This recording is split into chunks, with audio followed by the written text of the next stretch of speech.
সর্বপ্রথম 3 শ্রেণীকে ফেলা হবে জাহান্নামে। আল্লাহ নবী বলেছেন কোন 3 শ্রেণী বলতে পারবেন? 1 নম্বরে শহীদ, 2 নম্বরে আলেম কারি, 3 নম্বরে দানশীল দানবীর। আপনি বলবেন হায় আল্লাহ, এটা কেমন কথা? এদের দ্বারা তো জান্নাত উদ্বোধন হওয়ার কথা। হ্যাঁ, আসলেই এদের দ্বারা তো জান্নাত উদ্বোধন হওয়ার কথা, জাহান্নাম কেন? এর ব্যাখ্যা হাদিসের মধ্যে আছে। আল্লাহ প্রথমে শহীদরে হাজির করবে, এই শহীদ তুই কি করলি? আমি তোরে প্রাণ দিলাম, আমি তোরে যৌবন দিলাম, আমি তোর গায়ে শক্তি দিলাম, এত নেয়ামত দিলাম, তুই কি করলি? সে বলবে আল্লাহ সবই তো করলাম, তোমার দ্বীনের পথে জিহাদ করলাম, করতে করতে মইরাই গেলাম, জান দিয়ে দিলাম, শহীদই হয়ে গেলাম, আর কি বাকি রেখেছি? আল্লাহ বলবে আরে পাগল, আমি তো সবই জানি, আমি তো তোর দিলের খবরও জানি। হ্যাঁ, তুই যুদ্ধ করেছিস, কত সত্য, তোর দিলে কি ছিল এটা তো আরো বড় সত্য। তুই তো এজন্য যুদ্ধ করিস নাই আমার জমিনে আমার দিন বিজয়ী হবে, তুই তো এজন্য যুদ্ধ করিস নাই মাজলুমের চোখের পানি মুছবে, তুই যুদ্ধ করেছিস তোর ধান্দার জন্য, তোর চাকরির জন্য, তোর প্রমোশনের জন্য, লোকে তোর সুনাম করবে এজন্য, লোকে বলবে কত বড় বীর, কত বড় বাহাদুর, কত বড় সেনাপতি, এই নাম কাবানোর জন্য। তো যেহেতু তুই করেছিস দুনিয়ার জন্য, যা পাওয়ার দুনিয়ায় পেয়ে গিয়েছিস, আমার জন্য যেহেতু করিস নাই, তোরে দেওয়ার মতো কোনো কিছু আমার কাছে নাই, এবার যা সরাসরি গিয়ে জাহান্নামে নিক্ষিপ্ত হ। এবার আল্লাহ আনবেন আলেমকে, কিরে আলেম, কিরে কারি, তুই কি করলি? আমি তোরে জ্ঞান দিলাম, আমি তোরে এত কিছু দিলাম, তুই কি করলি? সে বলবে আল্লাহ তোমার দ্বীনের ইলম শিখলাম, মানুষকে শিখালাম, মানুষের মধ্যে প্রচার করলাম, কিছুই তো বাকি রাখি নাই। আল্লাহ বলবে হ্যাঁ কত সত্য, কাজ করেছিস, কিন্তু আমার জন্য তো করিস নাই, আমার জন্য তো করিস নাই, দুনিয়ার এই এই এই এই স্বার্থে করেছিস, সুতরাং যা জাহান্নামে নিক্ষিপ্ত হ। 3 নম্বর দানশীল, তুই কি করলি? এত টাকা পয়সার মালিক বানালাম, তুই কি করলি? সে বলবে আল্লাহ দিতে দিতে দিতে দিতে আরে আমার নামই হয়ে গেছে দানবীর, কি আর বাকি রেখেছি? আপনার সম্পদের হক সব আদায় করেছি। আল্লাহ বলবে বান্দা আদায় করেছি, তুই দান করেছিস এটা সত্য, কেন করেছিস ওইটাও তো আমার জানা আছে। তুই তো করেছিস নাম কামানোর জন্য, তুই তো করেছিস ইলেকশনে ভোট কামানোর জন্য, তুই তো করেছিস দুনিয়া ধান্দাবাজি পাওয়ার জন্য, আমার জন্য তো করিস নাই। সুতরাং তোরে দেওয়ার মতো কোনো কিছু আমার কাছে নাই, যা জাহান্নামে নিক্ষিপ্ত হয়। কেউ যদি নামাজ আদায় করে কিন্তু দিল পুরোটাই গাফেল আল্লাহর ব্যাপারে, আল্লাহ বলেন ফাওয়াইলুল লিল মুসাল্লিন আল্লাযীনা হুম আন সালাতিহিম সাহুন আল্লাযীনা হুম ইউরাউন। ধ্বংস হোক, বরবাদ হয়ে যাক ওই সমস্ত নামাজিরা যারা নিজেদের নামাজ থেকে থাকে সম্পূর্ণ উদাসীন, যারা মানুষকে দেখানোর জন্য নামাজ আদায় করে, বস্তুত আল্লাহর স্মরণ তাদের দিলের মধ্যে থাকে না। অথচ যেই নামাজের মধ্যে মন থাকে, আল্লাহর স্মরণ থাকে, বিনয় নম্রতা থাকে, একাগ্রতা থাকে, আল্লাহ বলেন ক্বাদ আফলাহাল মুমিনুন আল্লাযীনা হুম ফি সালাতিহিম খাশিউন।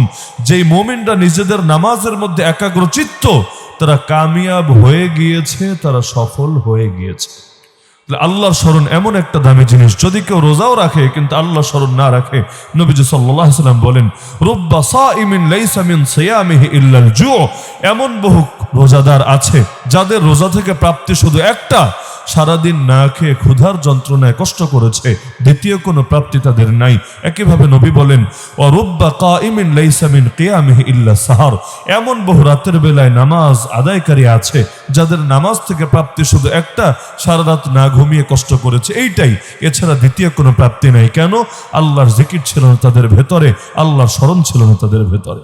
আল্লাহর জিকির এমন দামি এক বিষয়, আল্লাহ কোরআনে বলেন ইয়া আইয়ুহাল্লাযীনা আমানু উযকুরুল্লাহা যিকরান কাসীরা। হে ইমানদাররা আল্লাহর জিকির করো, না 10 বার 20 বার 50 বার 100 বার 1000 বার এরকম না, আল্লাহর জিকির করো, বেশি পরিমাণে করো, বেশি পরিমাণে করো। দুনিয়াতে যার সাথে যার মহব্বত যত বেশি থাকে, সে তাকে মনে প্রাণে স্মরণও তত বেশি করে থাকে। এই যে মাহফিলে শুনতে এসেছেন, দেখা যাবে ঘর থেকে একটু পরপর হয়তো আপনার খোঁজ নেওয়া হচ্ছে, মেসেজ দিয়ে হোক, কল দিয়ে হোক, মিস কল দিয়ে হোক, যে সব ঠিকঠাক আছে কিনা, কোনো পেরেশানি হচ্ছে কিনা। আপনি দূরে যদি কোথাও রওনাও করেন ঢাকা যাওয়ার জন্য, একটু পরপর বাসা থেকে আপনার খোঁজ নিচ্ছে বা আপনি খোঁজ নিচ্ছেন সফর ঠিক আছে কিনা, রাস্তাঘাটে কোনো ঝামেলা হলো কিনা। এই যে বারবার বারবার দুনিয়ায় মানুষ মানুষকে স্মরণ করে, এমনকি স্মরণ যদি না করে কি হয়, আমি 1 সপ্তাহ 1 মাস 2 মাস ধরে আপনাকে মোটেও স্মরণ করছি না, কোনো ফোনও দিচ্ছি না, আপনার ফোন আমি রিসিভও করছি না, এমন যদি হয় দেখবেন সম্পর্ক হয়তো আগের মতো থাকছে না। সে চিন্তা করবে কিরে আমারে মোটেও স্মরণ করে না কেন, আমি স্মরণ করলেও সে রেসপন্স করে না কেন। তার মানে সে মনে হয় একটু দূরে দূরে থাকতে চাচ্ছে, সে মনে হয় আমার থেকে একটু দূরত্ব বজায় রাখতে চাচ্ছে। দেখা যায় ধীরে ধীরে মহব্বতের মধ্যে কমতি দেখা দিতে থাকে। একইভাবে আল্লাহর স্মরণও যখন বান্দা কমিয়ে দেয়, তখনই শয়তান মানুষের উপর বিজয়ী হতে পারে। শয়তানের বাপেরই ক্ষমতা নাই মানুষকে জোর জোরপূর্বক পাপাচার লিপ্ত করে ছাড়বে। প্রতিটা মানুষের সঙ্গে যদি আল্লাহ নুসরত শামিল হাল থাকে, পৃথিবীর সব ইবলিস মিলেও পারবে না তার দ্বারা কোনো একটা পাপ করিয়ে নিতে। ইবলিস কারো উপর জোরপূর্বক সওয়ার হয়ে তাকে দিয়ে পাপ করাতে পারে না।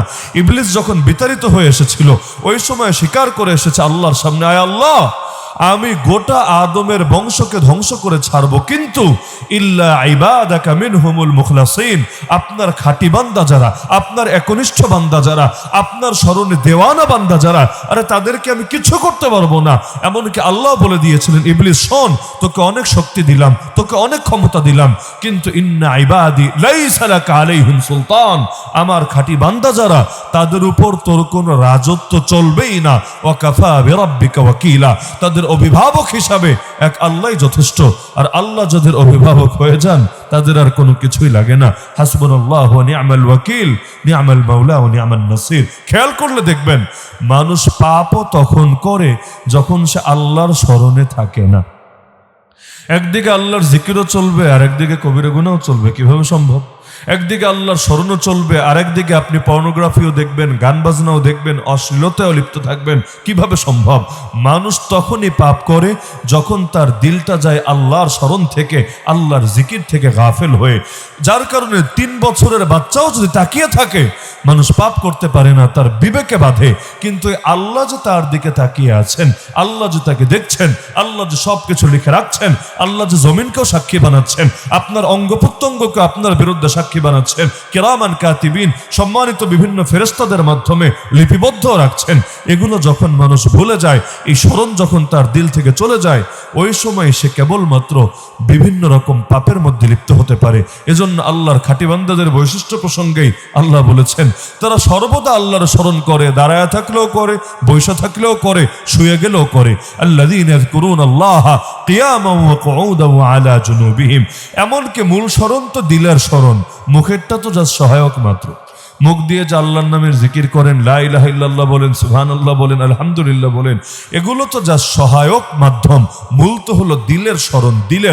দিলে যদি স্মরণ না থাকে, সারাদিন আল্লাহ আল্লাহ বলতে বলতে যদি মুখে ফেনাও তুলে ফেলে, দিলে যদি স্মরণ না থাকে, কাজ কতটুকু হবে?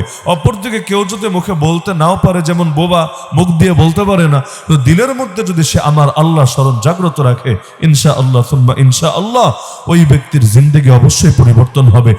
আল্লাহর স্মরণ থেকে গাফেল হওয়ার কারণেই এই সমাজের মধ্যেও পর্যন্ত যত অন্যায়, যত বিশৃঙ্খলা, যত অরাজকতা ছড়িয়ে পড়ছে। আপনি দেখবেন জাতীয় সংসদ পর্যন্ত অধিবেশন শুরু করে কালামে পাকের তেলাওয়াত দিয়ে, দেখেন নাই? কোরআন শরীফের তেলাওয়াত দিয়ে দেখলে মনে হবে মাশাআল্লাহ, আল্লাহর স্মরণে ডুবে আছে। একদম জামানের হাসান বসরি আর রাবেয়া বসরিরা মনে হয় সেখানে বসে আছে। সকলে মনে হয় এই মাত্র 10 মিনিট আগে জান্নাত থেকে মাত্র নেমে এসেছে। কোরআন ছাড়া কিছু বোঝেই না, কোরআন ছাড়া তাদের ভেতরে কোনো চেতনা কাজই করে না। অথচ 2 মিনিট পর দেখবেন অনেকেই কোরআনের বিরুদ্ধে বসে বসে আইন বানাচ্ছে। তাহলে শুরু করলো কোরআন তেলাওয়াত দিয়ে, একটু পর আইনও বানালো কোরআনের বিরুদ্ধে। কারণ কোরআনের বিরুদ্ধে যদি আইন না হতো, বাংলাদেশে সুদী অর্থ ব্যবস্থা আসলো কিভাবে? কোরআনের বিরুদ্ধে যদি আইন না হতো, বাংলাদেশে এত বেশ্যাখানা করলো কিভাবে? কোরআনের বিরুদ্ধে যদি আইন না হতো, মদের বারের লাইসেন্স আসলো কিভাবে? কোরআনের বিরুদ্ধে যদি আইন না হতো, ভাস্কর্যের নামে মূর্তি সয়লাভ ঘটলো কিভাবে? কোরআনের বিরুদ্ধে যদি আইন না হতো, অশ্লীলতা, বেহায়াপনা, বেলাল্লাপনা এত ছড়ায় গেল কিভাবে? তাহলে এই যে শুরু করে কোরআন দিয়ে, একটু পর আবার আইন হয় কোরআনের বিরুদ্ধে। কেন? কারণ কোরআন শুধু জবানেই রয়ে গেছে, দিলে তো আসে নাই। ওই যে একটু আগে বললাম, মূল জিকির তো ভাই ভেতরেরটা, মূল জিকির তো ভেতরেরটা, উপরেরটা তো যা সহায়ক মাত্র। যার কারণে কারো ভেতরে যদি আল্লাহর স্মরণ না থাকে, মুখ দিয়ে সে যাই বলুক, এটা দিয়ে কি আসবে আর কি যাবে? দেখবেন গ্রামে গেলে চায়ের দোকানে কিছু কিছু মানুষ এমন আছে, চোখ দিয়ে গান দেখছে। মানে চায়ের দোকানে তো টিভি ছাড়া চায়ের দোকান চলেই না, টেলিভিশনে গান বাজনা হচ্ছে, আল্লাহর বান্দা বসে বসে চোখ দিয়ে ওরা ধরা গান বাজনা দেখছে, কিন্তু হাতের মধ্যে আবার তসবিহ, সুন্দর তসবিহ টিপছে। কেমন দেখা যায় না গ্রামাঞ্চলে এই দৃশ্য?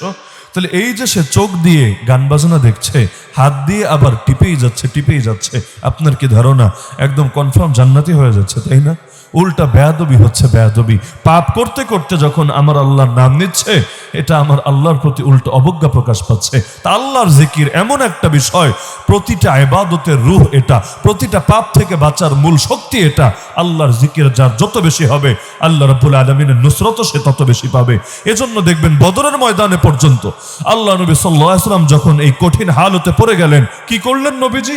এটা না যে এই চল আমরা যেহেতু সকলে কম আছি এখানে ভালো ভালো বুদ্ধি আবিষ্কার করি, কার মাথায় কি টেকনিক আসে, সকলে মিলে আমরা এই টেকনিকগুলো দিয়ে কোনোভাবে এখানে যুদ্ধের বিষয়টা আমরা হ্যান্ডেল করার চেষ্টা করি। সব বাদ দিয়ে আল্লাহ নবী সবার আগে লুটিয়ে পড়লেন সেজদায়, রবের কদমে, রবের সামনে সেজদায় লুটিয়ে পড়ে নবী আল্লাহকে বলতে থাকলেন, আল্লাহুম্মা ইন তাহলিক হাযিহিল ইসাবাতু মিন আহলিল ইসলাম লাম তুবাদ ফিল আরদ। হে আল্লাহ, আজকে যদি এই ক্ষুদ্র কাফেলা শহীদ হয়ে যায়, এই পৃথিবীতে আর কোনোদিন আপনার ইবাদত হবে না। কে করবে ইবাদত? ইবাদত করার কেউ তো থাকবেই না। আল্লাহুম্মা আনজিজ লিমা ওয়া'আদতানি। হে আল্লাহ, আমাকে যে ওয়াদা দিয়েছিলেন সে ওয়াদা পরিপূর্ণ করেন। ওই যে আমার আল্লাহর কাছে এমন ভাবে সাহায্য চাওয়া চেয়েছেন, আমার আল্লাহকে সিজদায় লুটিয়ে পড়ে এমন স্মরণ করেছেন। আরে পেছন থেকে আবু বকর সিদ্দিক রাদিয়াল্লাহু আনহু এসে নবীজির পিঠের উপর হাত রেখে বলছেন, ইয়া রাসূলুল্লাহ হাসবুক হাসবুক। হে আল্লাহ রাসূল, যথেষ্ট যথেষ্ট, আপনি এবার মাথা উঠান, আল্লাহ আপনার দোয়া কবুল করে ফেলেছেন। দোয়া কবুল করেছেন আল্লাহ। আবু বকর বুঝলেন কিভাবে? দোয়া কবুল করেছেন আল্লাহ, তা আবু বকর বুঝলেন কিভাবে? আপনি চিন্তা করেন দোয়ার পাওয়ার কি পরিমাণ হলে এবং কবুলিয়তের হালত কোন পর্যায়ে গেলে শুধু যিনি দোয়া করছেন তিনি না, আশপাশের মানুষের দিলও সাক্ষ্য দেয় এই দোয়া আমার আল্লাহ ফিরাবেন না, ফেরানো সম্ভবই না। অবশেষে ঠিকই কিন্তু বিজয় এসেছে। বদরের বিজয় দেখি, কিন্তু ওই বিজয় যে আমার আল্লাহকে সাহায্য চাওয়ার মাধ্যমে, আমার আল্লাহকে ডাকার মাধ্যমে এই জমিনের বুকে আমার আল্লাহ নামিয়ে দিয়েছে, ওইটা কয়জনের মাথায় কাজ করে? রবের কাছে চাওয়ার এই ফলাফল আলহামদুলিল্লাহ। কঠিন থেকে কঠিন বিপদ মনে হয় পানির মতো সহজ। নবী ইব্রাহিম আলাইহিস সালাম যেই কয়দিন আগুনে ছিলেন কি করলেন? নবী ইউসুফ আলাইহিস সালাম যেই কয়দিন কুয়ার ভেতরে থাকলেন কি করলেন? নবী ইউনুস আলাইহিস সালাম যেই কয়দিন মাছের পেটে থাকলেন কি করলেন? এমনকি আল্লাহর কোরআন তো বলছে, আরে নবী ইউনুস যদি মাছের পেটে আল্লাহর তাসবিহ পাঠ না করতেন, মাছের পেটে আল্লাহর তাসবিহ পাঠ না করতেন, চিরকাল কিয়ামত পর্যন্ত মাছের পেটেই থেকে যেতেন, কোনোদিন আর বের হতে পারতেন না। ফালাউলা আন্নাহু কানা মিনাল মুসাব্বিহিন লালাবিসা ফি বাতনিহি ইলা ইয়াউমি ইউবাসুন। তাহলে এই যে মাছের পেটে 40 দিন থেকে আবার বের হলেন, কিসের কারণে বের হলেন? আমার আল্লাহ স্পষ্ট জানিয়েছেন, তার তাসবিহের কারণে, তার দোয়ার কারণে, তার সাহায্যের কারণে। ওই দোয়া তো আশা করি আপনারা সকলে পারেন, লা ইলাহা ইল্লা আনতা সুবহানাকা ইন্নী কুনতু মিনাজ জালিমিন। এই দোয়ার মধ্যে ডাইরেক্ট কোনো সাহায্য চাওয়ার বাক্যও নাই যে আল্লাহ আমারে বাঁচায় দেন, আয় আল্লাহ আমারে মাছের পেট থেকে বের করে দেন, আয় আল্লাহ আমাকে উদ্ধার করে দেন, কোনো বাক্যই নাই। আছে লা ইলাহা ইল্লা আনতা, হে আল্লাহ আপনি ছাড়া আর কোনো মাবুদ নাই, সুবহানাক আপনার পবিত্রতা বর্ণনা করছি, ইন্নী কুনতু মিনাজ জালিমিন আমি একজন জালেম, আমি একজন পাপী, আমি একজন অপরাধী। নিজের দুর্বলতা স্বীকার করা, আল্লাহই একমাত্র মাহবুদ এটা ঘোষণা দেওয়া, আর আল্লাহ মহাপবিত্র, আল্লাহ কোনো ভুল করেন না, আল্লাহর সিদ্ধান্তে কোনো ত্রুটি থাকে না, এটা ঘোষণা করা। বাকিটা আর মুখ খুলে বলা লাগে না, বাকিটা আমার আল্লাহই তার গায়েবের মাধ্যমে কবুল করে নেন। এজন্য কেউ বিপদেও যদি পড়ে সাহায্য চাইবে কিভাবে? কোরআন বলে দিচ্ছে, ইস্তাঈনু বিস-সাবরি ওয়াস-সালাহ। বিপদে পড়লে সাহায্য চাইবা দুই জিনিসের মাধ্যমে। এক নম্বরে ধৈর্য ধারণ করতে হবে, অস্থির হওয়া যাবে না। আল্লাহর ব্যাপারে যা তা মুখ দিয়ে বের করা যাবে না। অনেক সময় মানুষ বিপদে পড়লে মুখের আর কন্ট্রোল থাকে না, আল্লাহর ব্যাপারে এমন কথা বলে ফেলে যেই কথা বললে ঈমানই আর থাকে না। বলে না গ্রামে, আল্লাহকে আর কাউরে পাইলো না, আমার কোলডারেই খালি করতে হইলো। নাউযুবিল্লাহি মিন যালিক। মানে কি আল্লাহ ভুল করেছে না আল্লাহ অন্যায় করেছে? অথচ দরকার ছিল সবর করবে, ইন্না লিল্লাহি ওয়া ইন্না ইলাইহি রাজিউন পাঠ করবে। তা আল্লাহ বললেন বিপদে পড়লে দুই জিনিসের মাধ্যমে সাহায্য চাইবা।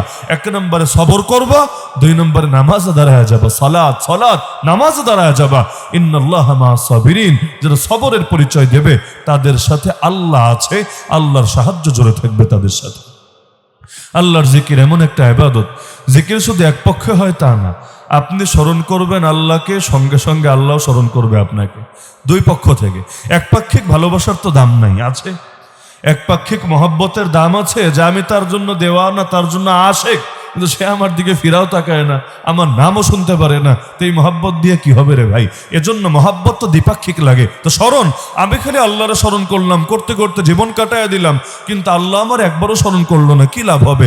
এজন্য আল্লাহ আমাদেরকে সান্ত্বনা দিয়েছেন, বান্দা টেনশনের দরকার নাই, ফাযকুরুনি, এটা সবাই পারার কথা। প্রত্যেক শুক্রবার খুতবার মধ্যে ইমাম সাহেবরা স্মরণ করায় দেয় আয়াত, ফাযকুরুনি আযকুরকুম। বান্দা তোরা আমার জিকির কর, আমি তোদের জিকির করব। তোরা আমাকে স্মরণ কর, আমি তোদেরকে স্মরণ করব। মানে তোদের স্মরণ করতে দেরি হবে, আমি আল্লাহ তোদেরকে স্মরণ করতে মোটেও দেরি হবে না। এজন্য হাদিসের মধ্যেও আছে, বান্দা যদি নামাজেও দাঁড়ায়, আল্লাহ স্মরণে নামাজেও দাঁড়ায়, নামাজে দাঁড়িয়ে যেই মাত্র বলে আলহামদুলিল্লাহি রাব্বিল আলামিন, সমস্ত প্রশংসা আল্লাহর, যিনি সমস্ত জাহানের রব, দ্বিতীয় আয়াতে যাওয়ার আগেই আল্লাহর জবাব চলে আসে, হামিদানি আবদি, আরে দেখো আমার বান্দা আমার প্রশংসা করেছে। বান্দা যদি দ্বিতীয় আয়াত পড়ে আর রহমানির রহিম, চেনো আমার আল্লাহকে, আমার আল্লাহ পরম করুণাময়, আমার আল্লাহ চির দয়ালু, তৃতীয় আয়াতে যাওয়ার আগেই আল্লাহর পক্ষ থেকে জবাব চলে আসে, আসনা আলাইয়া আবদি, আমার বান্দা আমার গুণগান গাচ্ছে। বান্দা যদি তৃতীয় আয়াত পড়ে মালিক ইয়াউমিদ্দিন, আমার আল্লাহ বিচার দিবসের একচ্ছত্র অধিপতি, চতুর্থ আয়াতে যাওয়ার আগেই আমার আল্লাহর জবাব চলে আসে, মাজ্জাদানি আবদি, আমার বান্দা আমার গৌরব বর্ণনা করছে। এরপর বান্দা যদি বলে ইয়াকা না'বুদু ওয়া ইয়াকা নাস্তাঈন, ইবাদত করি একমাত্র তোমার, সাহায্য চাই একমাত্র তোমার কাছে, আল্লাহর পক্ষ থেকে জবাব চলে আসে, হাযা বাইনি ওয়া বাইনা আবদি ওয়া লিআবদি মা সাআল, আরে এই কথা আমার মাঝে আর আমার বান্দার মাঝে, বান্দা যা চেয়েছে তার জন্য সেটা বরাদ্দ আছে। তাহলে এভাবে নামাজ পড়ি, শুধু আমরা একাকে স্মরণ করি আল্লাহকে তা না, আমরা এক আয়াত পড়ি, দ্বিতীয় আয়াতে যাওয়ার আগে আমার আল্লাহ এক বাক্য বলে দেন। হ্যাঁ বলবেন, কান দিয়ে শুনি না তো? আরে দুনিয়ায় তো বহু কিছুই শুনি না, বহু কিছুই দেখি না। আমাদের চোখ দেখেন না এত দুর্বল, নিজেদের চোখ দিয়ে নিজেদের চোখটারই দেখি না। নাকি আপনারা দেখেন? নিজের চোখ দিয়ে নিজের চোখ দেখেন? হ্যাঁ আমারটা দেখেন, অন্যদেরটা দেখেন, দুনিয়া সবারটা দেখেন, কিন্তু এত দুর্বল আমাদের চোখ যে নিজেকেই দেখতে পায় না, নিজের চোখ দিয়ে নিজেকেই দেখা যায় না। হ্যাঁ বলবেন, আয়নার সামনে দাঁড়ালে দেখা তো যায়, কি দেখা যায়? চোখ দেখা যায় না, চোখের ছায়া দেখা যায়। চোখ দেখবেন কেমনে? চোখ কি আয়নার মধ্যে গিয়ে ঢুকে গেছে? এখন আয়নার মধ্যে খোঁচা দিলে চোখ ফুটা হবে? এমন কিছু না, চোখ তো চোখের জায়গায় আছে। যেই চোখ এত দুর্বল, যেই চোখ এত দুর্বল, নিজেকেই দেখতে পায় না, ওই চোখ আল্লাহকে কিভাবে দেখবে? ওই চোখ দুনিয়াতে বসে জান্নাত জাহান্নাম কিভাবে দেখবে? বহু কিছুই তো দেখা সম্ভব না। কিন্তু চোখ দিয়ে যাই দেখি না দেখি, কান দিয়ে যাই শুনি বা না শুনি, আল্লাহ যেটা জানিয়েছেন, নবী যেটা জানিয়েছেন, সেটাকে আমরা শতভাগ বিশ্বাস করি। আমার চোখের দেখা ভুল হতে পারে, আমার কানের শোনা ভুল হতে পারে, কিন্তু আমার আল্লাহ এবং তার রসুলের কথা কখনোই ভুল হতে পারে না। যেমন সারা দুনিয়ার দিকে তাকালে আমাদের চোখ কি দেখে? আমাদের চোখ দেখতে পাচ্ছে যে হারে মুসলমান মাইর খাচ্ছে, যে হারে মুসলমানের রক্ত ঝরছে, যে হারে মুসলমান বঞ্চিত, শোষিত, নিপীড়িত হচ্ছে, যে হারে আল্লাহরে পর্যন্ত গালি দেওয়া হচ্ছে, নবীরে গালি দেওয়া হচ্ছে, কোরআনকে অপমান করা হচ্ছে, যে হারে মুসলিম মা বোনদের বেইজ্জতি করা হচ্ছে, যে হারে মুসলমানদের সর্বশ্রেষ্ঠ যারা সে ওলামায়ে কেরামদেরকে পর্যন্ত এক এক দেশে নির্মমভাবে নির্যাতন নিপীড়ন করা হচ্ছে, চোখ দিয়ে দেখলে তো মনে হয় এই বুঝি ইসলামের পরাজয়ের টাইম চলে এসেছে, এই বুঝি মুসলমানদের চূড়ান্ত দুর্দিন নেমে এসেছে। অথচ আমার নবী জানিয়ে দিয়েছেন, প্রতিটা ঘরে, শহর এবং গ্রামের প্রতিটা ঘরে ঘরে আমার আল্লাহ ইসলামকে নিয়ে প্রবেশ করাবে। পৃথিবীর পূর্ব থেকে পশ্চিম, উত্তর থেকে দক্ষিণ, গোটা জমিনের বুকে আমার আল্লাহ ইসলামকে বিজয়ী করাবে। এমনকি ইমাম মাহদী যখন আসবেন, নবী ঈসা যখন আসবেন, দাজ্জাল যখন ধ্বংস হবে, পৃথিবীর বুকে আবারও ইসলামী শরিয়ার শাসন জারি হবে। এবং সেই সময় না কোনো জুলুম থাকবে, না কোনো দুর্নীতি থাকবে, না কোনো সন্ত্রাস থাকবে, না কোনো রাহাজানি থাকবে, না আর কোনো মায়ের বুক অন্যায়ভাবে খালি করা হবে, না আর কোনো সন্তান অন্যায়ভাবে এতিম হবে, না আর কোনো স্ত্রী অন্যায়ভাবে বিধবা হবে। সেই জমিনটা হবে বড় বরকতের জমিন, সেই জমিনটা হবে বড় শান্তির জমিন। আপনি বলতে পারেন কিভাবে সম্ভব?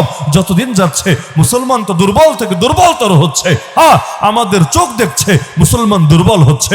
নবীর ঘোষণা জানিয়েছে, ওই চূড়ান্ত দুর্বলতার পরেও আমার আল্লাহ তার কুদরত দিয়ে ইসলামের বিজয় ঘটাবেই ঘটাবে।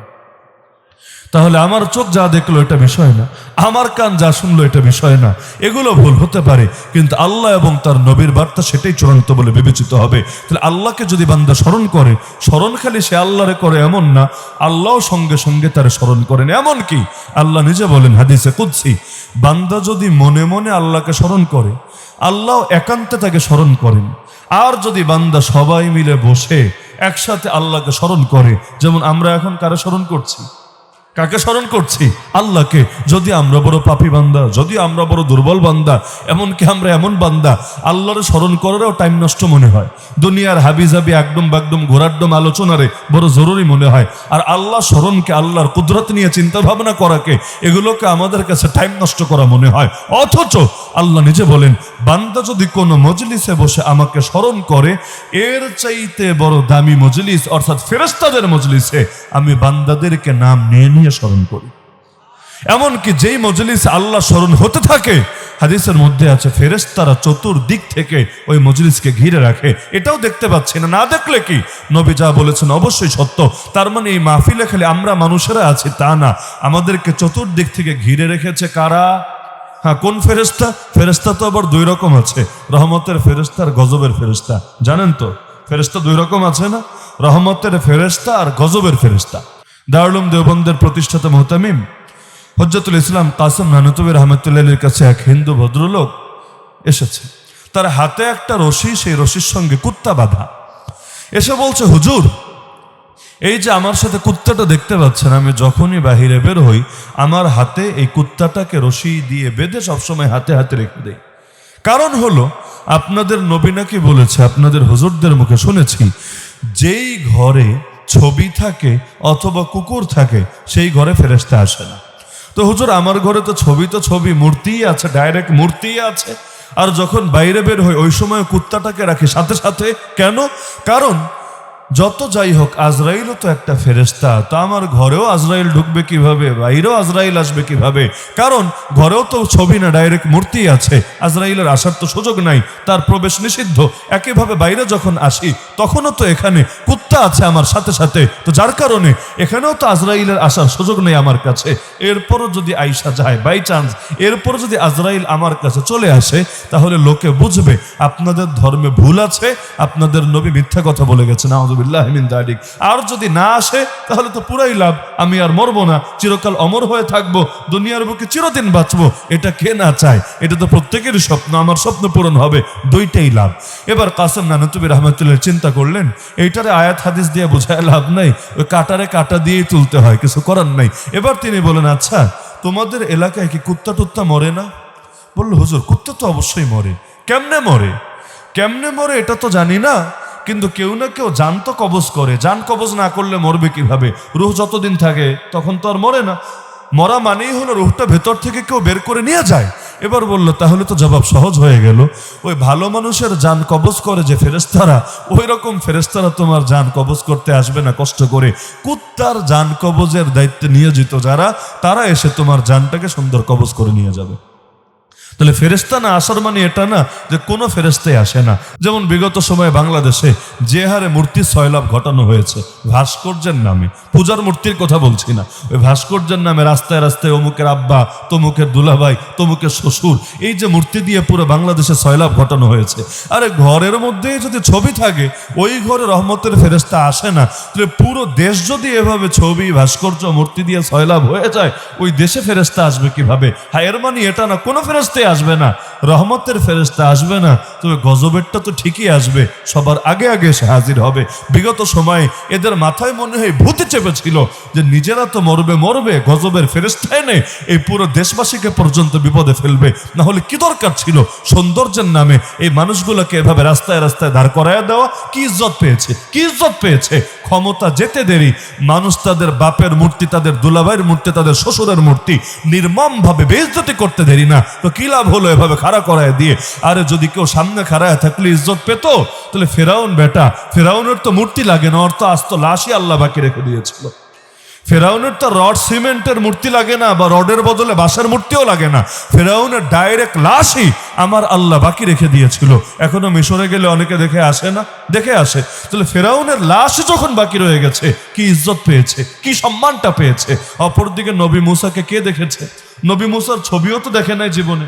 নবী মুসা কেমন ছিলেন এটা পর্যন্ত অধিকাংশ মানুষ জানে না। যদি জিজ্ঞেস করি তিনি লম্বা ছিলেন না খাটো ছিলেন, তার চেহারা গোলাকৃতির ছিল না তার চেহারা লম্বা সাইজের ছিল, তার চুলগুলো কি কোকড়ানো চুল ছিল নাকি তার চুলগুলো স্বাভাবিক চুল ছিল, এই জবাব তো বলতে গেলে তেমন কেউ দিতে পারবে না। কিন্তু কে না ভালোবাসে নবী মুসা আলাইহিস সালামকে? তো সামনে মূর্তি থাকলেই যদি মহব্বত আসতো তাইলে তো কামই হতো। কিন্তু বাস্তবতা, মহব্বত তো দিলে আসে, মহব্বত দিলে আসে। যারা মানুষের হৃদয় জয় করে তারা যদি কবরেও শুয়ে থাকে তবুও মানুষের দিলের উপর তাদের শাহানশাহী ঠিকই বাকি থাকে। এজন্যই দেখেন না ইমাম আবু হানিফা রাহমাতুল্লাহ আলাইহিকে তার যুগের সরকার জেলের মধ্যে মেরেই ফেলেছে, খাবারে বিষ মিশিয়ে জেলের মধ্যে হত্যাই করে দিয়েছে।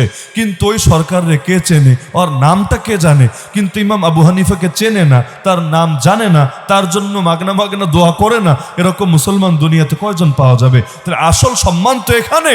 আরে রাজ্য শাসন তো ছোট, আল্লাহর বান্দারা তো মানুষের দিলের শাসন করে যায়, আলহামদুলিল্লাহ। এজন্য অতীত ইতিহাস ঘাটলে দেখবেন সুলতানুল উলামা ইমাম ইজ্জুদ্দিন বিন আব্দুস সালাম রাহমাতুল্লাহ আলাইহি নামে অনেক বড় একজন আলেম ছিলেন। সুলতানুল উলামা মানে হলো সমস্ত আলেমদের বাদশাহ, আলেম কুল শিরোমণি। তার জামানায় মুসলমানদের শাসক ছিল সুলতান রুকনুদ্দিন বাইবার্স। ওই সালাহুদ্দিন আইয়ুবের নাম যেমন শুনেছেন, সালাহুদ্দিন আইয়ুবের মতোই একজন বরেন নবীর সুলতান রুকনুদ্দিন বাইবার্স, যদিও বাঙালি তার নামটা একটু কম জানে। তো সুলতান রুকনুদ্দিন বাইবার্স ছিলেন এমন যিনি খ্রিস্টানদের ক্রুসেডারদেরকে পর্যন্ত পরাজিত করেছেন, তাতারি মঙ্গোলীয় বাহিনী হালাকু খানের বাহিনীকে পর্যন্ত পরাজিত করেছেন, মুসলমানদের যত বিদ্রোহী গ্রুপ ছিল এগুলোর পর্যন্ত দমিয়ে দিয়েছেন। এমনকি খেলাফত পতনের পরে প্রথমবার, খেলাফত পতন দুইবার হয়েছে, একবার হলো 1924-এ, সে যেটা তুরস্কের খেলাফতের পতন হয়েছে, যার পর আর পৃথিবীতে খেলাফত ফেরে নাই। আগামীতে কবে ফিরবে আল্লাহ জানে। এর আগে আরেকবার পতন হয়েছে চেঙ্গিস খানের নাতি হালাকু খানের হাত ধরে আব্বাসি খলিফাকে গদি থেকে সরিয়ে প্রথমবারের মতো ইসলামী খেলাফতের পতন ঘটানো হয়েছে।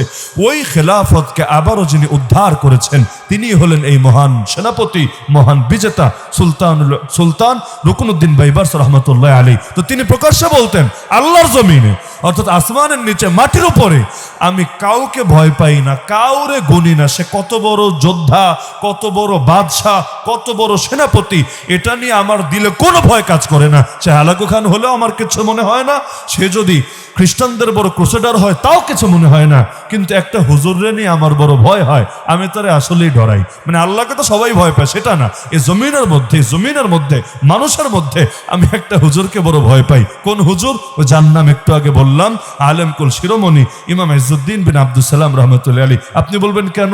এই হুজুর কি তার চাইতে আরো বড় যোদ্ধা? এই হুজুর কি তার চাইতে আরো বড় সেনাপতি? এই হুজুর কি তার চাইতে আরো বড় কুশলী? না, এগুলো কিছুই না। কিন্তু সেই সুলতান রুকনুদ্দিন বাইবার্স রাহমাতুল্লাহ আলাইহি নিজেই বলতেন, আরে আমি যত বড় বীর হই না কেন, যত বড় যোদ্ধা হই না কেন, যত বড় বাহাদুরা সেনাপতি হই না কেন, মানুষ আলেমদেরকে এই পরিমাণ ভালোবাসে, বিশেষ করে এই আলেমকে মানুষ এই পরিমাণ শ্রদ্ধা করে, তিনি যদি খালি একটা ইশারা দেন, ইশারা, আমার বাহিনী আর সাধারণ মুসলমানরা মিলে আমার মুহূর্তের ভেতরে গদি ছাড়া করে ছাড়বে। এজন্যই হুজুরটারে আমি ভয় পাই। যদিও তার হাতে অস্ত্র নাই, তার কাছে বাহিনী নাই, তার সাথে গানম্যান নাই, কিছু নাই, লেকিন এই কারণে ভয় পাই মানুষের দিলের উপর তার রাজত্ব আছে। আমাদের রাজত্ব শরীরের উপরে, আর এই হুজুরের রাজত্ব মানুষের দিলের উপরে। একবার যদি মানুষের ইশারা দিয়ে দেয়, এই মানুষই আমাদেরকে গদি ছাড়া করে ছাড়বে। এজন্য মানুষের হৃদয়ের রাজত্ব তা আসল রাজত্ব। এখনো পর্যন্ত এই বাংলাদেশেও আলহামদুলিল্লাহ ওলামায়ে কেরাম কিন্তু মানুষের দিল রাজ করেন না। বিগত যত আন্দোলন হয়েছে, যত আন্দোলন, এই জুলাই আন্দোলন বলেন আর অতীতের যত আন্দোলন বলেন, আমি যদি দাবি করি এই সব আন্দোলন সবচাইতে বড় কৃতিত্ব আলেমদের ছিল। অনেকের কাছে কেমন কেমন লাগবে, হুজুর এইটা কেমনে, কয়জন হুজুর সামনে ছিল, কয়জন হুজুর ডাক দিয়েছিল। কিন্তু আমি যদি চিত্রের আড়ালের চিত্র, দৃশ্যের আড়ালে দৃশ্য তুলে ধরি, আপনিও স্বীকার করতে বাধ্য হবেন কি সেই দৃশ্যের আড়ালের দৃশ্য, কি সেই চিত্রের আড়ালের চিত্র। আপনি চিন্তা করেন, এই আবু সাইদ যখন নিজের বুক পেতে দিয়েছিল গুলির সামনে, এই মুগ্ধরা যখন শহীদ হওয়ার পরেও তাদের ভাইয়েরা উজ্জীবিত ছিল, একদম আল্লাহর পথে প্রয়োজন নিজেদের জান উৎসর্গ করবে। এই কারণে এই ওসমান হাদিরা যখন গুলি খাওয়ার হুমকি পাওয়ার পরও, জানের খতরা থাকার পরও কাজ চালিয়ে গিয়েছিল প্রকাশ্যে। আপনি চিন্তা করেন, তাদের ভেতরে যদি আখিরাতের চিন্তা না থাকতো, তাদের ভেতরে যদি শাহাদাতের জজবা না থাকতো, তাদের ভেতরে আল্লাহর সঙ্গে ব্যবসা করার অর্থাৎ জান্নাতের বিনিময়ে নিজের প্রাণ বিক্রি করে দেওয়ার চাহিদা যদি না থাকতো, কিছুতেই পারতো না তারা এভাবে জালেমের গুলির সামনে নিজের বুক পেতে দিতে। মানুষ তখনই কোরবানি দেয়, তখনই স্যাক্রিফাইস করে যখন এর চাইতে আরো বড় কিছুর প্রত্যাশা তার জীবনে থাকে। পড়ালেখা করতে সবার ভালো লাগে না, আর কিছু কিছু রোবট আছে এদের বড় ভালো লাগে পড়ালেখা করতে। অধিকাংশই পড়ালেখা করে বড় কষ্ট করে কেন? পড়ালেখা করে যে গাড়ি ঘোড়ায় চড়ে সে, তারে ভবিষ্যতে গাড়ি ঘোড়ায় চড়তে হবে। গাড়ি ঘোড়ায় চড়ার জন্য তার এখন পড়ালেখা করা লাগবে। তো মন চাক বা না চাক, ইচ্ছা হোক বা না হোক, তবুও সে এটাকে চালাবে, কারণ আগামী দিনে তার সুখ আছে, আগামী দিনে তার শান্তি আছে। তো দুনিয়ার বুকেও মানুষ তখনই কোরবানি দেয় যখন তার সামনে কোনো স্বপ্ন থাকে। আরে কেউ যদি আখিরাতে বিশ্বাসী না রাখে, কেউ যদি জান্নাতে বিশ্বাসী না রাখে, কেউ যদি শাহাদাতের জজবা, অন্যায়ের বিরুদ্ধে জিহাদের জজবাই না রাখে, সে কেন তার বুক পেতে দিবে জালেমের গুলির সামনে? এটা এই কারণেই দেয় তার ভেতরে আখিরাত বলে কোনো একটা ব্যাপার স্যাপার আছে, তার ভেতরে আখিরাতের জজবা ঢুকালোকে, তার ভেতরে শাহাদাতের চেতনা ঢুকালোকে, তার ভেতরে জিহাদের আগ্রহ ঢুকালোকে, তার ভেতরে প্রতিবাদ এবং প্রতিরোধের এই আগুন জ্বালিয়ে দিলোকে। আমি তো বলবো যারা যারা এটা করেছে তাদের সকলের শীর্ষে ওলামায়ে কেরাম আছে, যার কারণে বিপদে পড়লেও মানুষের ওলামা লাগে, ওলামা, তাই না? বিপদে পড়লে হুজুর আপনারও একটু এই বিষয়ে সচেতন করেন, হুজুর আপনারও একটু এই বিষয়ে জাতিকে জাগ্রত করেন। বিপদে পড়লে লাগে, সুখের সময় আবার লাগে না, সুখের সময় আবার হুজুরদের লাগে না। যেমন আন্দোলনের সময় প্রতিটা মসজিদে মসজিদে হুজুরদেরকে লেগেছে। আন্দোলন শেষ বিগত 1.5 বছরে মোটামুটি সব দলের রাজনৈতিক অরাজনৈতিক সবার মামলা টামলাও মোটামুটি উঠে গিয়েছে। হুজুররা এখনো আগে যেমন পেরেশানিতে ছিল, এখনো সেই মামলার পেরেশানি নিয়ে কিন্তু ঘুরে বেড়াচ্ছে।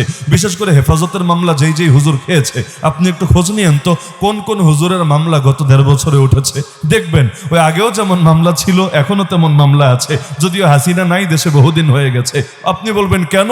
তাহলে এখন হুজুররা এই মামলার ঝামেলা থেকে মুক্তি পাচ্ছে না কেন? পাচ্ছে না এই কারণে হুজুরদের গলায় কাটা ঝোলায় রাখতে সবাই বড় ভালোবাসে। তবু যদি হুজুররা নিয়ন্ত্রণে থাকে, তবু যদি হুজুররা একটু দমে থাকে, কারণ আবার যদি জাগতে চায় তার মাথায় তো কাজ করবে, আরে আমি তো জামিনে আছি, জামিনে খালাস না, জামিনে আছি, একটা সাইন দিলেই তো জামিন বাতিল হবে, আবার আমাকে জেলের ভাত খেতে হবে। এজন্য কতজন কতভাবে চায় হুজুরদেরকে দমায় রাখতে। তো দমাবে কিভাবে? যারা মানুষের দিলে রাজ করে, মানুষের দিলে রাজ করে, তাদেরকে দমাবে কিভাবে? ইনশাআল্লাহ সুম্মা ইনশাআল্লাহ আমি তো মনে করি আজ যদি বাংলাদেশে সব হুজুররা যে কোনো বিষয় জাতিকে যদি প্রাণ দেওয়ার জন্য ডাক দেয়, জাতি দ্বিতীয়বার চিন্তা করবে না। সমস্ত হুজুররা মিলে ডাক দিলে সঙ্গে সঙ্গে কাফনের কাপড় গায়ে দিয়ে রাস্তায় নেমে আসবে। এই আস্থা, এই ভক্তি তো আর একদিন অর্জন হয় না। তা আসল রাজত্ব তো এটা। তো মানুষ ভাবে ওই পুলিশ দিয়ে পিটায় রাজত্ব করতে পারলেই মনে হয় চলবে, দলীয় গুন্ডার ক্যাডারদেরকে দিয়ে রাজত্ব করতে পারলেই চলবে। কেন এগুলো ভাবে? কারণ তারা এটা ভুলে যায় সবকিছুর নিয়ন্ত্রণ একজনের হাতে। তিনি কে? অনেকে তো ভাবে এমন, আল্লাহ কি আমার কোনোদিন ক্ষমতা থেকে সরাতে পারবে? আল্লাহ কি কোনোদিন আমার বিরুদ্ধে কোনো অ্যাকশনে যেতে পারবে? অথচ পুরো দুনিয়া ধ্বংস করেই আমার আল্লাহর কাছে একটা মুহূর্তের ব্যাপার। খালি বলবেন হও, সঙ্গে সঙ্গে হয়ে যাবে, কেউ ঠেকায় রাখতে পারবে না। এক চিন্তায় যদি কারো ভেতরে থাকতো, কোনোদিন জুলুম করতে পারতো না, কোনোদিন অন্যায় করতে পারতো না, কোনোদিন 2 নম্বরে করতে পারতো না। চিন্তা করতো টিকেই তো আছে আল্লাহর কুদরতের উপরে, মুহূর্তের জন্য হাতটা সরায় নিলে আমার তো অস্তিত্ব বাকি থাকবে না। আল্লাহর স্মরণ, ওই যে সব কথার মূল কথা এক জায়গায়, আল্লাহ স্মরণ এমন একটা জিনিস, এটা না থাকলে কোনো ইবাদতের দাম থাকে না। কিয়ামতের দিন সর্বপ্রথম যেই 3 শ্রেণীর মুসলমান জাহান্নামে যাবে, জাহান্নাম উদ্বোধন করা হবে যে 3 শ্রেণীর মুসলমান দিয়ে, তারা কারা বলতে পারবেন?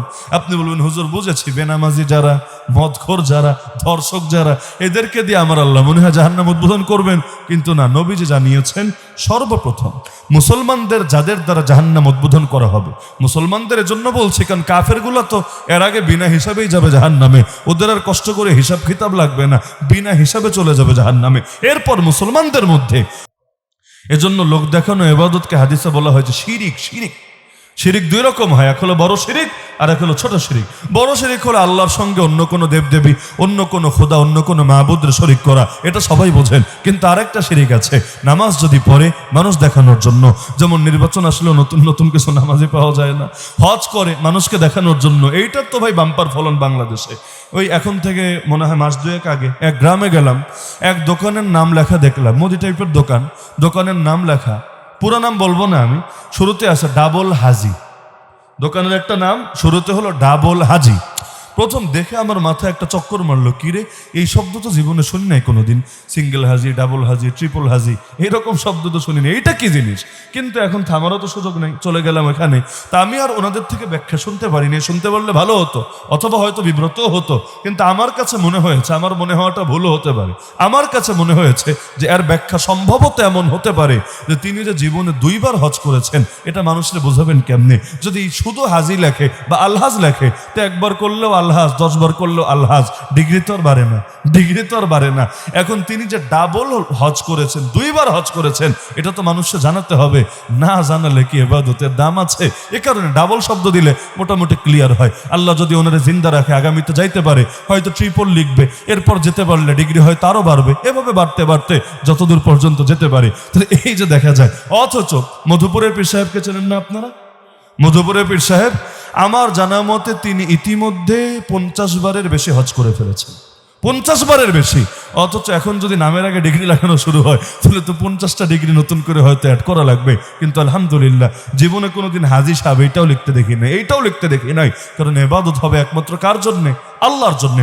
জিহাদ বলেন, এলেম শেখা বলেন, নামাজ বলেন, জিকির বলেন, যা বলেন সবকিছু হবে আল্লাহর জন্য।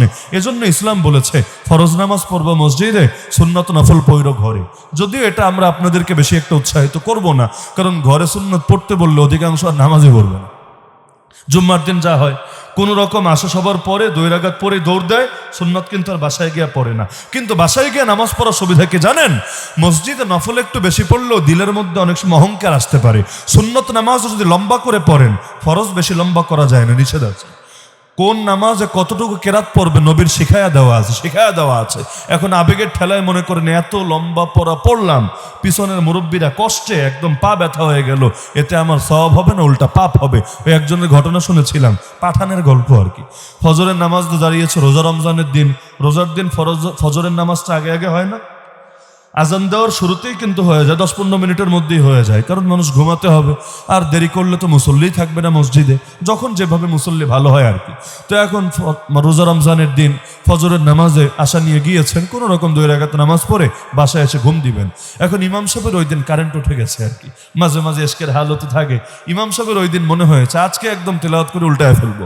প্রথম রাকাতে মাশাআল্লাহ সূরা ফাতিহা পরে সূরা বাকারা কমপ্লিট করে দিয়েছেন, একদম প্রায় 2 পারা তো পুরোটা আছে, 3 নম্বর পারে আর 8 পৃষ্ঠা, অর্থাৎ 2.5 পারার কাছাকাছি একদম প্রথম রাকাতে শেষ করে দিয়েছে। এখন মুসল্লিরা পড়েছে বিপদে, না পারে সইতে, না পারে বলতে। নামাজের মধ্যে তো আর বলা টলার সুযোগ নেই, কমিটির লোকেরাও কিছু করতে পারছে না, কারণ নামাজে তো এখন বলতে গেলে তো মান ইজ্জত নিয়ে টানাটানি লাগবে। তো বড় কষ্ট নিয়ে পড়লো, ভাবলো দ্বিতীয় রাকাত মনে হয় মোটামুটি সংক্ষেপে পড়বে। হ্যাঁ, একটু স্পিডে পড়েছে, স্পিডে না পড়লে তো টাইমেই কাভার করা যাবে না, একটু রকেটের গতিতে যেভাবে পেরেছে পড়েছে। এখন দ্বিতীয় রাকাতে সবাই ভাবলো এবার মনে হয় অন্তত ইন্না আতাইনা কুল হুয়াল্লাহ বল আসর ছোট একটা সূরা দিয়ে সারবে। দ্বিতীয় রাকাতে আল্লাহর বান্দা সূরা আলে ইমরান শুরু করে দিয়েছে, একদম পড়তে পড়তে আলে ইমরান খতম করেছে। এদিকে মুসল্লিরা টের পাচ্ছে ওক্ত মনে হয় শেষ, ওক্ত মনে হয় শেষ, মনে হয় শেষ। লাস্টে সালামটা ফিরে ঘড়ির দিকে তাকায় দেখে আর মাত্র 5 মিনিটেরও কম বাকি আছে, একদম মোটামুটি আসলেই টাইম শেষ পর্যায়ে নিয়ে উপনীত করেছে। কিন্তু এই সময় ইমাম সাহেব তাদের দিকে ফিরে মুখটা মলিন করে বলল, সরি, আমার একটা ভুল হয়েছে, আমার আসলে উযু ছিল না।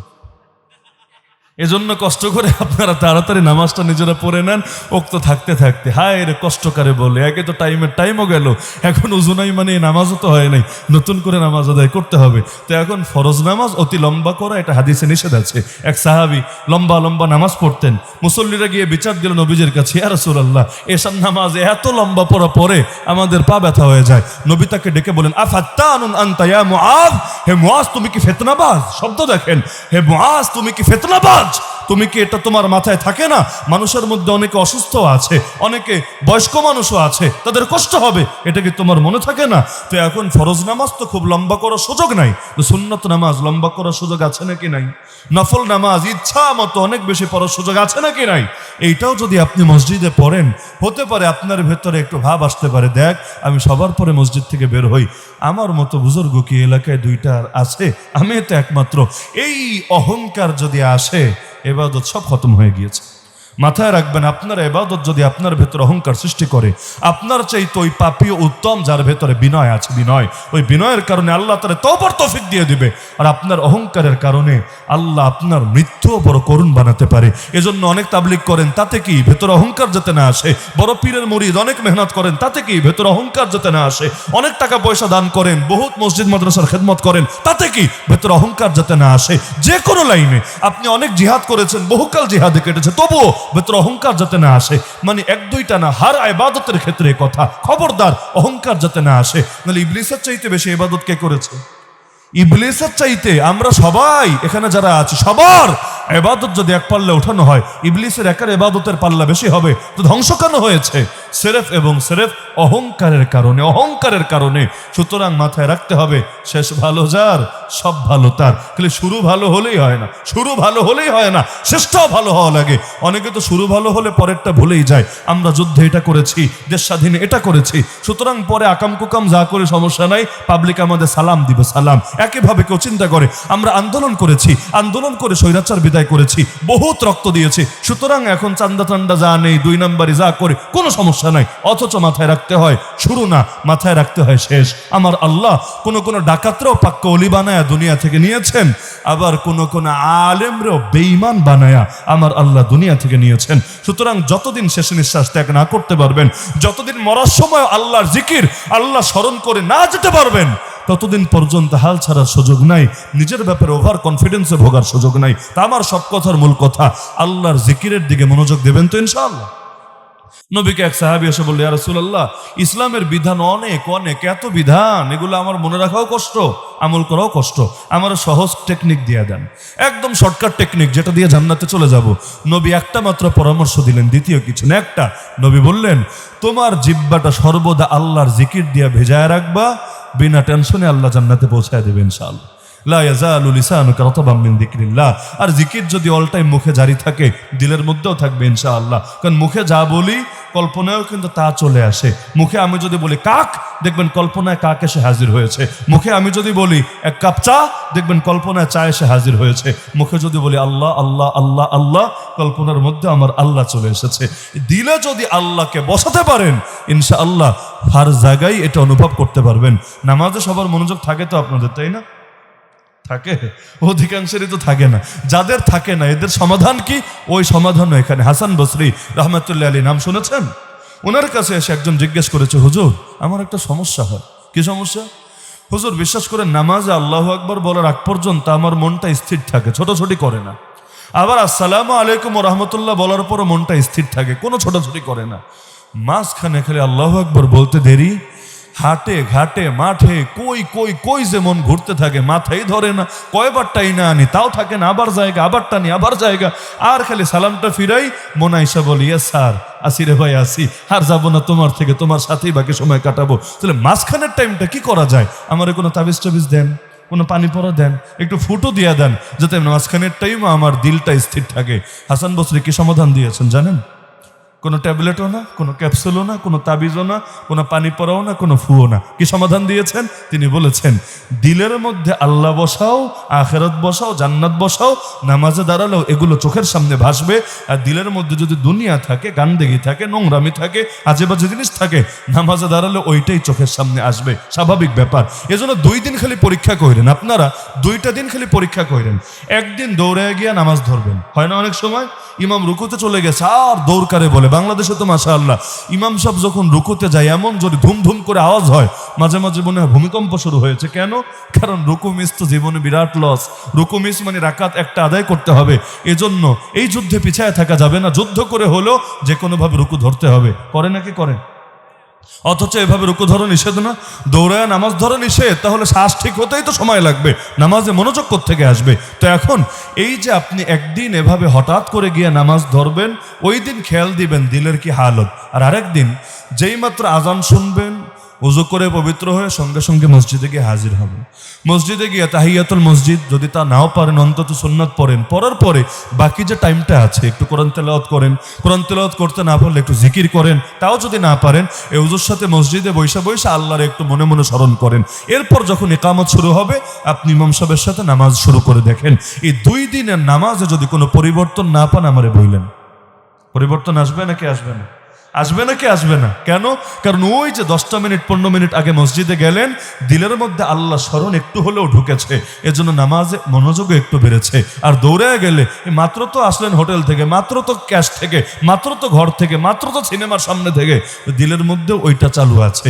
এজন্য যদি আল্লাহর জিকির হাসিল করতে পারেন, আপনার নামাজেরও দাম, আপনার রোজারও দাম, আপনার জীবনেরও দাম, আপনার চাকরিরও দাম, আপনার ব্যবসারও দাম। খালি ইবাদতের ক্ষেত্রে এই কথা না, ব্যবসা করেন আল্লাহর জিকির লাগবে না সেখানে, রাজনীতি করেন আল্লাহর জিকির লাগবে না সেখানে, প্রতিটা ক্ষেত্রে লাগবে। তো রাজনীতি করতে গিয়ে যদি আল্লাহর জিকির ছেড়ে দেয়, সে তো চাঁদাবাজি করবেই, সন্ত্রাস করবেই, খুন করবেই, গুম করবেই, সন্ত্রাসে লিপ্ত হবেই। একইভাবে কেউ ব্যবসা করতে গিয়ে যদি আল্লাহর জিকির ছেড়ে দেয়, ও তো আপনারে বিষ খাওয়াবেই, ও তো খাবারে ভেজাল মিলাবেই, ও তো মাপে কম দেবেই, ও তো 2 নম্বরই করবেই। কিন্তু আল্লাহ স্মরণ যদি থাকে, ওই ওমরের জামানার ঘটনা স্মরণ করে দেখেন না, ঘরের মধ্যে মা বলছে মেয়েকে, তুমি দুধে একটু পানি মিশাও না, কি সমস্যা, কে দেখবে? কিন্তু মেয়ে স্পষ্ট বলছে, কেউ দেখুক না দেখুক, আমিরুল মুমিনিন জানুক না জানুক, আমিরুল মুমিনিন রব তো জানবে, তিনি তো এটার জন্য আমাকে ধরবে। ওমর পর্যন্ত এটা শুনে এত খুশি হয়েছেন, অবশেষে নিজের ছেলেকে পর্যন্ত বিয়ে দিয়েছেন ওই মেয়ের সাথে। তাহলে প্রতিটা ক্ষেত্রে আল্লাহর জিকির হাসিলের চেষ্টা চালাবেন তো ইনশাআল্লাহ। আল্লাহ আমাদের জীবনের প্রতিটা ক্ষেত্রে বেশি থেকে বেশি তার জিকির করার এবং প্রতিটা ক্ষেত্রে তাকে দিলের মধ্যে স্মরণে রাখার তৌফিক দান করুন, আমিন। ওয়া আখিরু দাওয়ানা